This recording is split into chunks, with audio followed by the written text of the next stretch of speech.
Hola, muy buenos días a todos. Pues en esta ocasión vamos a hablar de la biblioteca y la construcción de la cultura de la alfabetización e inteligencia artificial generativa. Como bien sabéis, igual que existen diferentes habilidades, existen diferentes alfabetizaciones. Al principio empezamos hablando de alfabetización informacional, todo que tenía que ver no solo con los recursos de la biblioteca, sino con la información en el entorno digital, en el entorno automatizado, y más tarde empezamos a hablar de otras alfabetizaciones, como la alfabetización digital, la alfabetización de datos en salud, y en esta era marcada por la inteligencia artificial, que ha sido completamente disruptiva, empezamos a hablar de una nueva alfabetización, y es la alfabetización en inteligencia artificial generativa. La biblioteca, ya desde hace un tiempo, desde hace unas décadas, enfrenta retos y oportunidades sin precedentes. Está en un proceso, digamos, de definición, ¿no? Se convierte así en un centro comunitario vital, de centro de conocimiento, y sobre todo, más que centrada en la tradicional, que son los libros, está más centrada aún en el aprendizaje.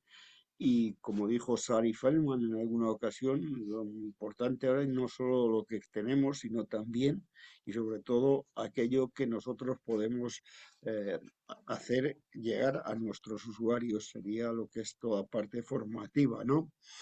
Por lo tanto, la biblioteca está amplificando sus dimensiones, y en esta época, como decíamos, de la inteligencia artificial degenerativa, ahora mismo las máquinas ya, además, pueden creer y crear casi como una persona humana, desde escribir textos a escribir música, incluso generar vídeos, y eso ya no es ciencia ficción, es una realidad que vivimos hoy, impulsada por la inteligencia artificial generativa.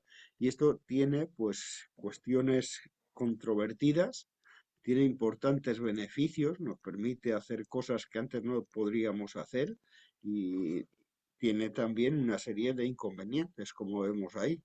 Por una parte, nos permite automatizar tareas repetitivas, mejorar nuestra experiencia de usuario, búsquedas más avanzadas, mayor accesibilidad, pero por otra parte también tenemos preocupaciones éticas sobre la autoría de los contenidos, el costo de la implementación, la necesidad de capacitación, que es una tarea que está rehaciendo, llevando a cabo la biblioteca en el ámbito digital, y luego riesgos de reemplazo humano, de empleo, por ejemplo, problemas de interoperabilidad y la falta de una normativa también clara.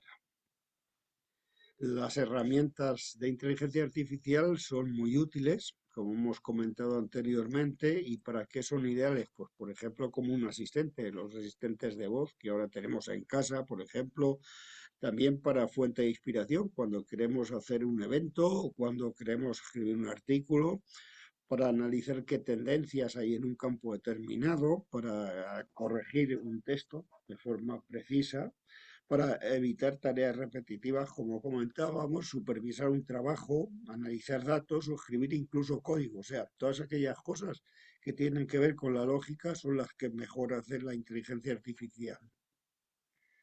Sin embargo, a pesar de todo ello, estas herramientas presentan riesgo de ser mal empleadas, ya que pueden utilizarse de manera intencional o generar preocupaciones éticas, o lo que intrínsecamente estas herramientas conllevan, a veces cuestiones como puede ser, pues eso, confundir contenidos y otras cosas, porque todavía no piensa como pensamos nosotros. Lo único que hace la inteligencia artificial es que coge lo que ya se ha hecho, ya se ha escrito, y genera un contenido que casi es indistinguible de lo que haría un ser humano, aunque tiene aplicaciones en una amplia variedad de campos que involucra tanto a profesionales de biblioteca como a las instituciones mismas. ¿Qué preocupaciones serían estas? Pues bueno, el mal uso, la seguridad, el sesgo y discriminación de los datos intrínsecos, la privacidad, el desplazamiento laboral, la falta de transparencia y explicabilidad de estas herramientas, de dónde toman los datos, la exclusión digital, aquellas personas que no se han puesto en los temas, la ética de la creación, y también otras como el impacto ambiental, que iremos viendo por aquí. Lo que sí que es importante tener en cuenta es que, aunque estas herramientas pues trabajan casi como lo haría un ser humano, todavía es necesario el juicio humano, porque realmente son herramientas predictivas. O sea, en un contexto de palabras, cuando escriben un texto, lo que hacen es ver qué palabra, a través de todos los datos con los que se ha entregado la herramienta, va a ser la que viene a continuación, pero no tiene un juicio humano, un pensamiento como el que tenemos nosotros. Pueden ser útiles, pero siempre que supervisemos los contenidos que nos va generando. ¿Qué limitaciones tiene? Pues la principal limitación, como hemos dicho, es que estas herramientas se entrenan con una cantidad ingente de información. O sea, toda la información posible, y es la fase que cuesta más dinero, el entrenamiento, y también podemos saber que no discrimina a veces información que puede ser confiable de la no confiable, incluso información que puede ser malintencionada o hecha directamente para engañar, además de otra serie de sesgos de otro tipo. Otra cuestión que tenemos que tener en cuenta es que estas herramientas se dice que alucinan, que es un término del ámbito de la psiquiatría. Eh, o sea, es decir, que no son capaces de entender el mundo como lo entiende una persona humana, ni de verificar tampoco la veracidad de la información como harían las personas. Una alucinación se produce cuando la herramienta pierde un poco el contexto, porque esos datos no le llevan a él o porque tiene determinados sesgos y nos da una respuesta que es, puede ser perfectamente escrita, puede estar perfectamente escrita, pero puede ser o contener sesgos de todo tipo. Aquí tenemos un ejemplo, un periodista le pregunta a la inteligencia artificial de Bing, de Microsoft, si Pedro Sánchez tiene barbas, y entonces Leticia insiste con la herramienta, le dice que sí, incluso le muestra una fotografía del presidente con barba, y como también determinada prensa, pues a lo mejor dice frecuentemente, ya más allá del ámbito ideológico, que el presidente Sánchez es mentiroso, que el presidente Sánchez nos engaña, tal, pues lo que le dice la herramienta es que esa foto existía, que si la ha borrado él mismo, porque Pedro Sánchez no es una persona de confiar, porque miente, porque no sé qué. Eso es lo que se llamaría una alucinación de esta serie de herramientas. Como dijimos, el costo de entrenamiento es lo más caro. O sea, es un costo, por ejemplo, de Gemini, la herramienta que hizo Meta, que es el grupo Facebook, y costó 191.000 millones. El coste, por ejemplo, que tuvo la herramienta GPT, ChatGPT, fue 78.000 millones, y lo que sí que ha sido sorpresivo y ha impactado mucho en la bolsa es que la herramienta china DeepSeek solo ha valido 6.000 millones también, porque tiene otro tipo de procesadores, también mano de obra más barata, todas estas cuestiones. Pero uno de los grandes hándicaps es el costo que tiene el entrenamiento de estas herramientas. Por otra parte, las herramientas de este tipo requieren un enorme potencial computacional, demandando grandes cantidades de electricidad y aumentando también las emisiones de CO2, la huella de carbono, ¿no? Y además necesitan grandes cantidades de agua para enfriar todos estos emporios computacionales de ordenadores, que ese es otra de los grandes problemas. Y un problema muy, muy importante es que, como dice este artículo, en el año 2030 los datos serán sintéticos. Se llama datos sintéticos aquellos que ya se han generado a partir de los datos ya escritos, los datos reales, los que han desarrollado las personas, y como puede ser pues libros, como pueden ser textos, y cómo esos datos se pueden volver a cargar de nuevo, son datos sintéticos porque ya han sido datos que ha generado una inteligencia artificial. Y esta noticia nos dice que para 2030 los datos sintéticos eclipsarán por completo a los datos reales de la inteligencia artificial. O sea que la mayor parte de la información que nosotros tendremos no será creada por humanos, sino será creada por máquinas, que es un problema importante. ¿Por qué? Porque la inteligencia artificial realmente no es creativa, no crea nada, sino que lo que hace es que lo que ya se ha escrito, lo que ya se ha dicho, lo vuelve a recolocar, lo vuelve a contar de otra manera, que es como funciona a través de esos datos de entrenamiento. Otra cuestión también preocupante es el tema del potencial para la desinformación. Ahora mismo las herramientas de IA están generando una desinformación convincente. Ahí vemos una foto de Donald Trump perseguido por la policía que lo quiere detener y esta foto que parece tan real nunca fue real. Hoy en día podemos o nos puede llevar todo esto a que veamos cosas que nunca han sucedido ni que a lo mejor vayan a suceder. Hacen difícil, como veis, distinguir la realidad de la ficción, ya sea con fotos falsas o con vídeos falsos, lo que se llaman deepfakes, que requieren, antes requería generar una imagen de este tipo, conocimientos informáticos muy avanzados, y ahora mismo podemos generar esta imagen simplemente yendo a una herramienta de inteligencia artificial, si bien las herramientas cada vez van limitando sus usos. También pueden clonar, por ejemplo, una voz.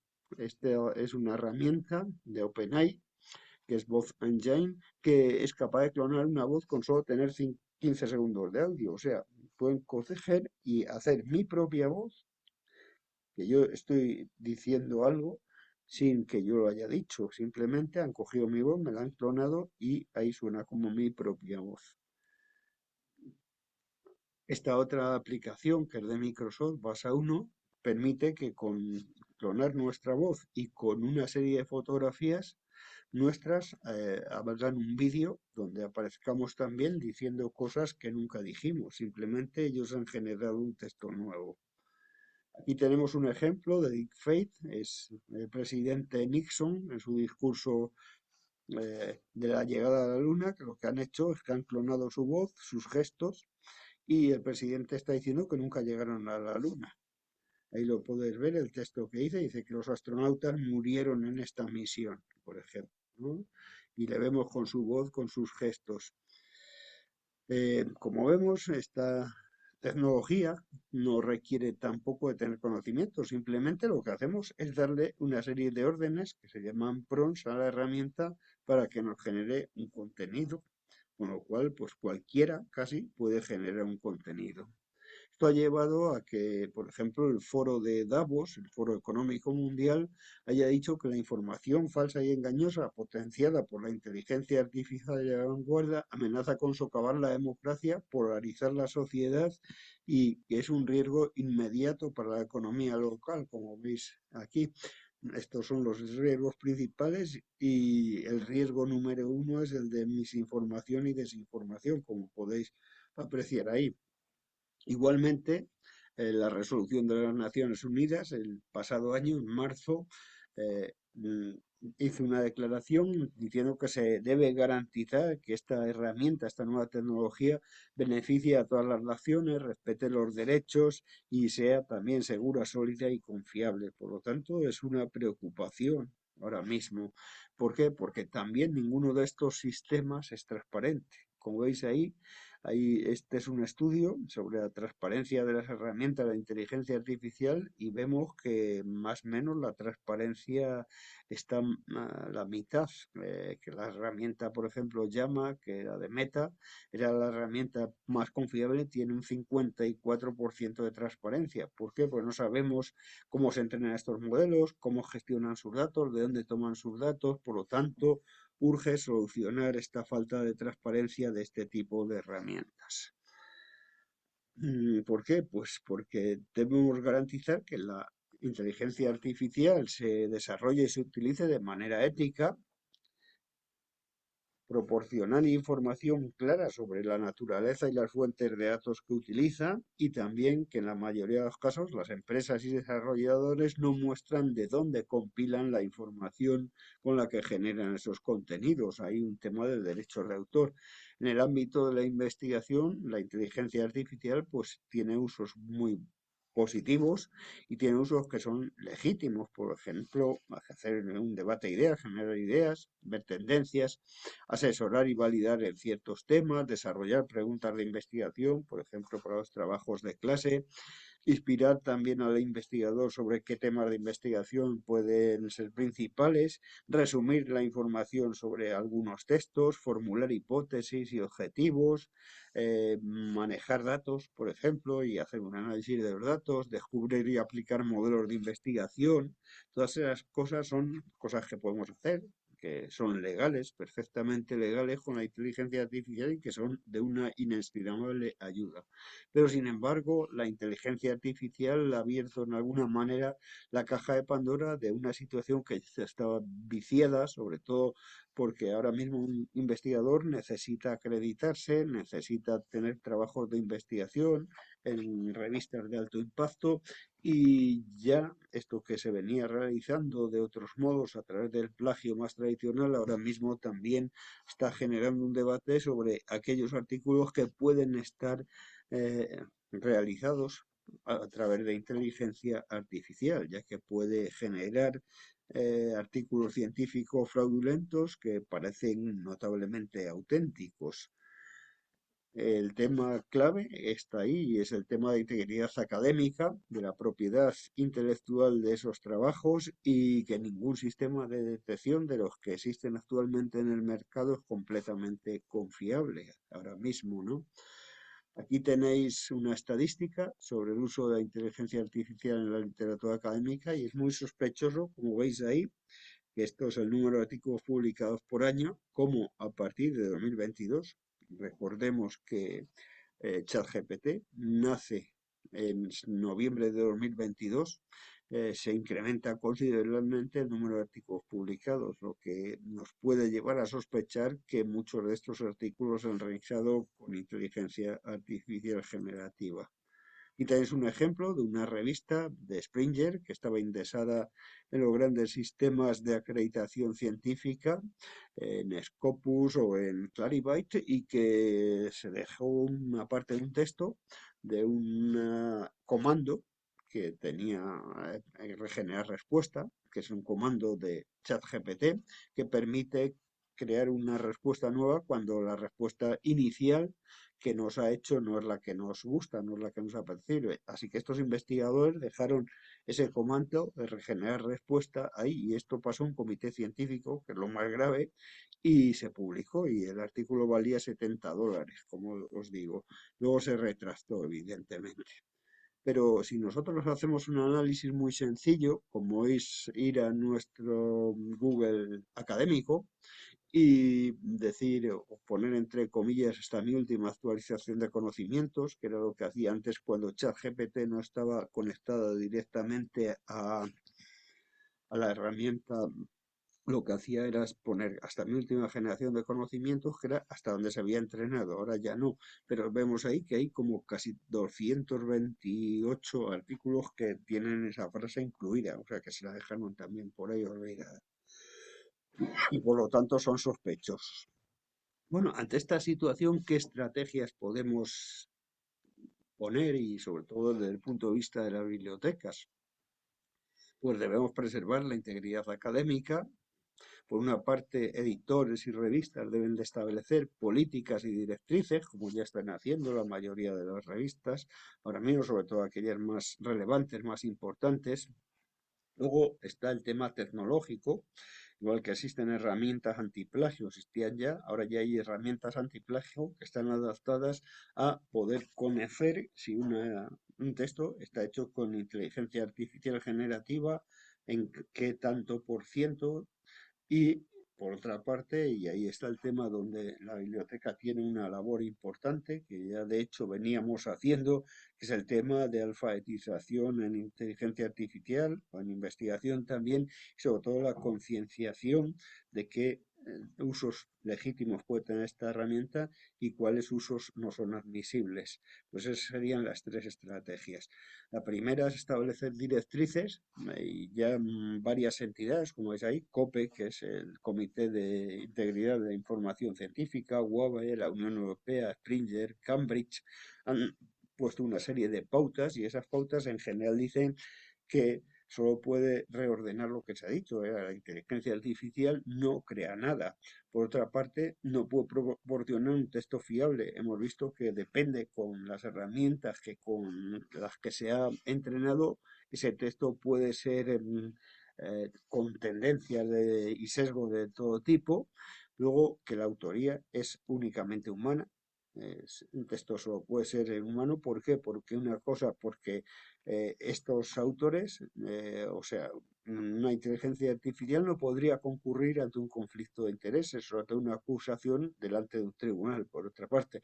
Y luego también es importante que se puede utilizar la herramienta o saber que se puede utilizar la herramienta para determinados usos, como corregir el texto, como hacer un debate de ideas, como analizar datos, pero que hay que ser transparente y decir, en la introducción hemos utilizado la herramienta para determinada función.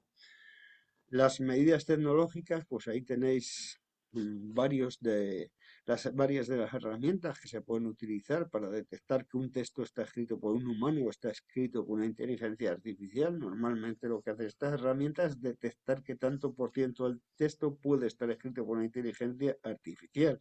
O sea, son sistemas informáticos para diferenciar entre contenido creado por una inteligencia artificial y contenido producido por humanos. Problema es que estas herramientas son poco confiables de momento. Como vemos ahí, la herramienta más confiable sería Turnitin, que no llega a un 80%, con riesgos de falsas acusaciones o positivos no detectados.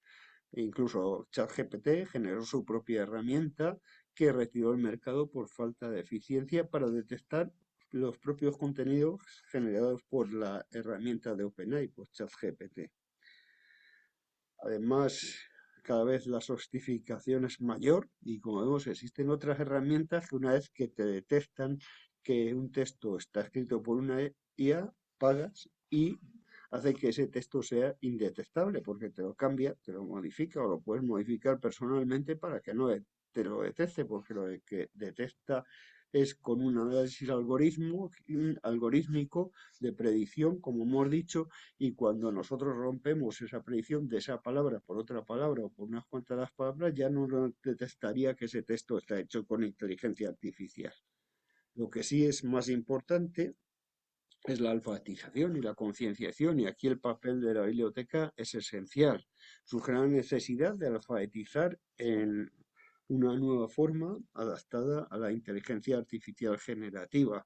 Y aquí el papel de la biblioteca es relevante y viene siendo en los últimos años. Ahora mismo somos socios cooperativos de nuestros investigadores. Es lo que en marketing se dice que somos stakeholder o partes interesadas que trabajamos junto con nuestros investigadores en el tema de apoyar la investigación, la visibilidad científica y también los temas relacionados con ética de la investigación. Así que la función de la biblioteca es fundamentalmente educadora, promotora de la conciencia y fuente de información sobre el uso o el buen uso, fomentando una cultura de responsabilidad y conciencia en torno a lo que es la inteligencia artificial generativa. Lo que parece obvio es que la alfabetización digital será clave en este mundo transformado por la inteligencia artificial.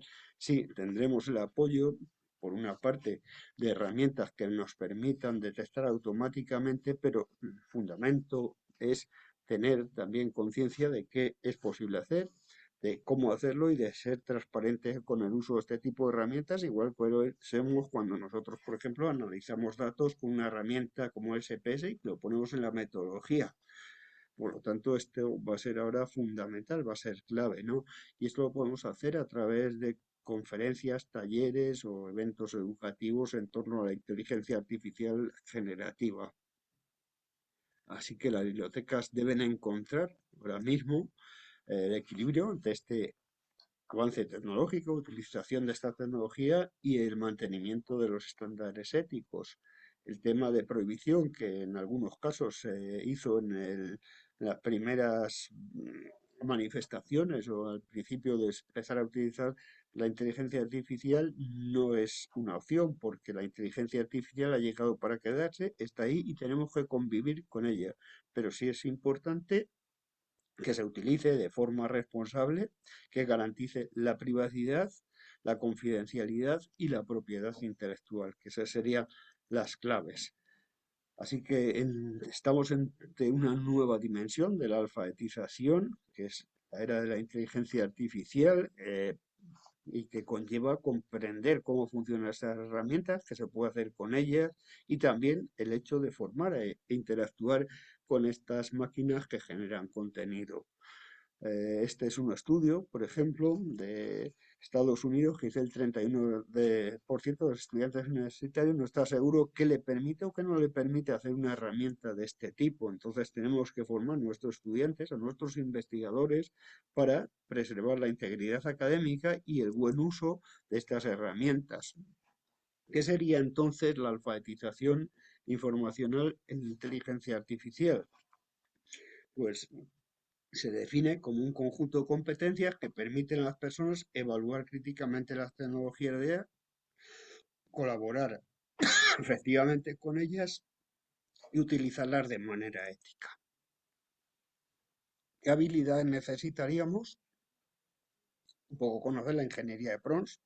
Las respuestas que nos va a dar la inteligencia artificial van a depender mucho de cómo preguntemos a la herramienta. Un prompt es esas órdenes que nosotros damos a la herramienta para que nos genere un contenido, y de eso va a depender muy bien la calidad de la respuesta. Por otra parte, también habilidades de evaluación crítica para otorgar autoridad y analizar los aspectos éticos y los sesgos posibles que puede contener este tipo de herramientas que se han entrenado, como hemos dicho, con todo tipo de documentación. Y luego también las nuevas formas de atribuir la creación y la edición del contenido. Esas serían las habilidades en las que desde la biblioteca podríamos trabajar con nuestros alumnos y con nuestros investigadores en esta nueva alfabetización en inteligencia artificial generativa. Se debe establecer un marco de alfabetización en IA para comprender los principios básicos de la IA, para que comprendan. Nosotros nos formemos a nuestros colegas y nosotros hagamos esta tarea con alumnos y con investigadores. También que comprendan qué tipo de inteligencia artificial existen y qué se puede hacer con ellos, experimentar con las propias herramientas, revisar los resultados y los productos de una manera crítica, evaluar el impacto que tiene la inteligencia artificial a escala tanto académica como social y participar activamente en el discurso de la inteligencia artificial generativa.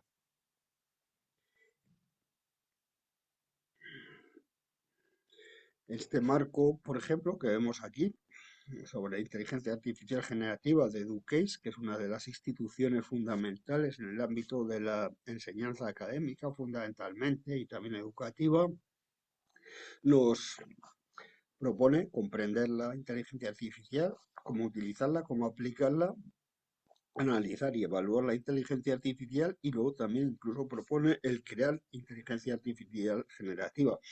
Sabéis que a partir de las herramientas como ChatGPT, cuando pagamos los $20, podemos crear nuestra propia inteligencia artificial, por ejemplo, para responder a las cuestiones o normativa o servicios de la biblioteca, alimentando nuestra propia inteligencia artificial descentralizada, que es otra de las cuestiones importantes. Este es el marco de alfabetización en IA de Standard Teaching Commons y nos habla de un marco funcional sobre cómo funciona la IA, un marco ético, cómo abordar las cuestiones éticas de la inteligencia artificial, un marco retórico, que es cómo usar el lenguaje para alcanzar nuestros objetivos, o sea, los prompts, y un marco pedagógico, cómo usamos la IA para mejorar la enseñanza y el aprendizaje. Esos serían los valores centrados sobre todo en el ser humano. ¿Qué estrategias de alfabetización llevamos a cabo? Pues claramente educación y formación continua en inteligencia artificial, el uso de herramientas y la verificación de los datos y la promoción también de un espíritu, una conciencia crítica en inteligencia artificial. Muy importante, como hemos comentado, la necesidad de entender y evaluar la información generada por la inteligencia artificial. En un estudio Bescolit decía que sobre 4.000 estudiantes, que la mitad de los estudiantes ya están utilizando herramientas de inteligencia artificial, pero que un 17% de ellos, por ejemplo, coge la información que le ha generado la inteligencia artificial y la presenta directamente como un trabajo de clase. Por lo tanto, hay que enfatizar la importancia de la lectura crítica, la verificación de datos, la verificación de recursos.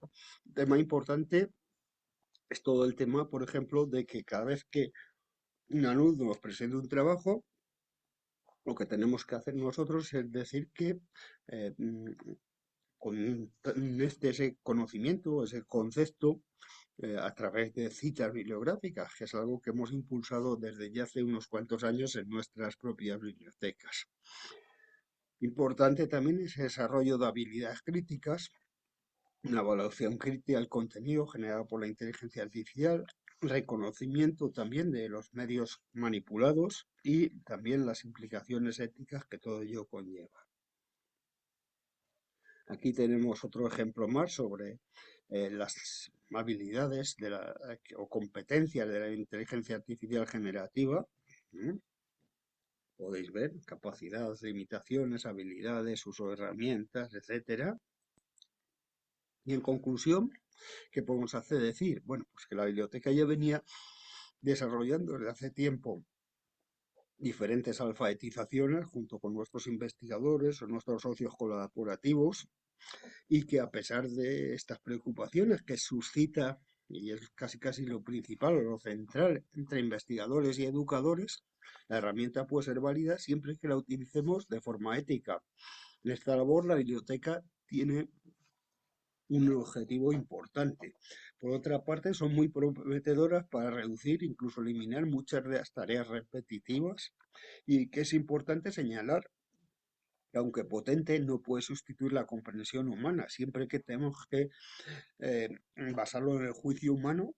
Y por otra parte, que el papel de la biblioteca y del bibliotecario cada vez será más relevante. Curiosamente, ya que la alfabetización informacional se vuelve esencial, se vuelve crucial en este contexto para discernir la credibilidad, abordar los sesgos y comprender las implicaciones éticas, además de promocionar estas herramientas para un uso también ético de la información. Y por otra parte, que prohibirla no es una opción.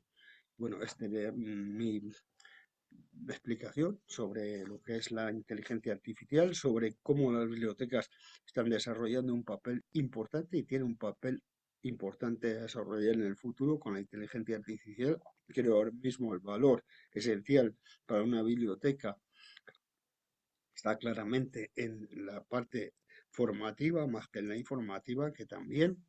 Y esta sería mi explicación sobre el papel esencial de la cultura de la alfabetización e inteligencia artificial generativa por parte de las bibliotecas y los bibliotecarios. Muchas gracias.